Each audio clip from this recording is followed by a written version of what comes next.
స్నేహితుల అవసరం ఎప్పుడూ ఉంది. బంధువులు కూడా మన కాపాడుతారో లేదో చెప్పడం, స్నేహితులు కాపాడు తీరతాడు ఖచ్చితంగా. స్నేహంలో ఆ విలువ ఉంది, అనుమానమే. కానీ ఆ స్నేహితుడిని ఎంచుకోవాలి కదా. అందుకే ప్రాచీనమైన ఒక సూక్తి చెబుతారు, స్నేహితుల కోసం ప్రాణం ఇవ్వడం గొప్ప విషయం కాదుట, ఇచ్చేయచ్చుట.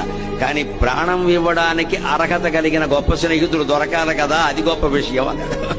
స్నేహితుల కోసం ప్రాణత్యాగం చేయడం గొప్ప విషయం కాదయ్యా, ప్రాణత్యాగానికి అర్హుడైన స్నేహితులు దొరకాలి కదా, అది గొప్ప విషయం కదా. స్నేహం అంటే అలా ఉండాలి కదా.